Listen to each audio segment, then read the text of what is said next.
Bonjour, je suis là pour vous présenter le prochain jeu qui sera édité par Femumuse et en financement participatif au cours du mois d'octobre. Il s'appellera Memoria Bluff. Donc l'idée de Memoria Bluff, c'est de pouvoir raconter des souvenirs à partir d'images qui sont piochées au hasard.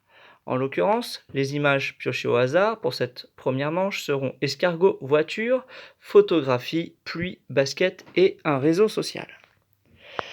Donc, à noter que tout ce que vous voyez là, tout le matériel qui est là, est à l'état de prototype, c'est-à-dire que les illustrations ne sont pas du tout définitives et que mon graphiste est en train de travailler sur les graphismes du jeu. Donc j'ai fait une mise en place à 4 joueurs, les bleus, les violets, les roses, les oranges. Donc l'idée du jeu, pour commencer, la première manche, ça va être de tirer 6 cartes au hasard et tout le monde va avoir à peu près 90 secondes pour se remémorer de quelque chose à l'aide de ces images. Il peut utiliser une seule image, ou il peut en utiliser 2, ou 3, ou 4, ou 5, ou 6, c'est comme on veut. Donc, j'ai 90 secondes, j'ai réfléchi, je vais être orateur, c'est-à-dire le premier à parler, et je vais déjà sélectionner une de ces deux cartes. Cette carte-là, si ce que je vais dire, c'est un bluff, c'est-à-dire si ce que je vais dire, c'est faux, ou celle-ci, si ce que je vais dire, c'est la vérité. Hop, je préserve le suspense, vous n'avez pas vu la carte que j'ai sortie.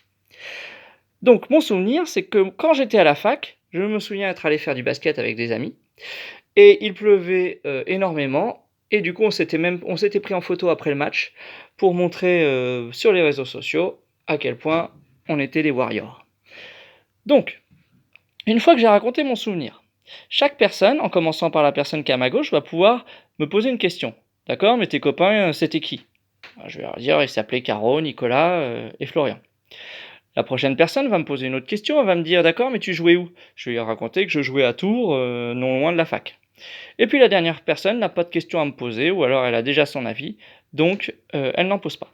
Chacun sélectionne une carte qu'il met face cachée devant lui pour dire ce qu'il pense de mon souvenir.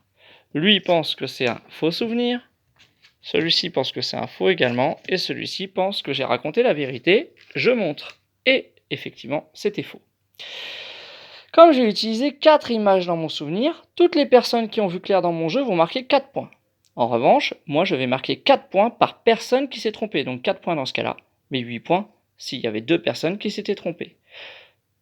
Une fois que ça c'est fait, la personne qui est à ma gauche ramasse sa carte, elle pose la carte qui correspond à son souvenir devant elle, elle raconte son souvenir, les autres lui posent une question, et on vote, et on fait un tour de table comme ça jusqu'à ce que tout le monde ait raconté son souvenir.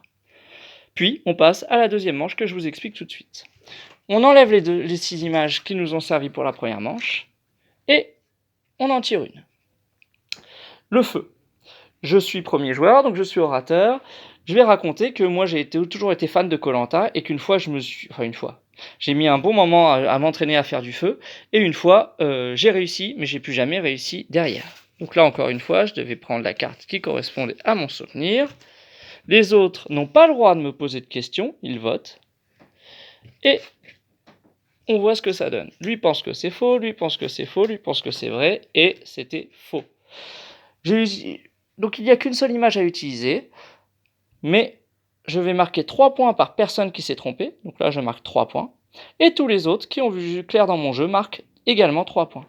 Puis, on défausse la carte utilisée, c'est au joueur qui est à ma gauche de jouer, je lui sors une nouvelle carte, donc là un appareil photo, et il raconte son souvenir.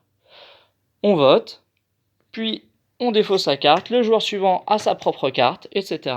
Et on fait 2 tours comme ça, et ensuite la partie sera terminée, celui qui a le plus de points l'emporte. Voilà, à vous de jouer!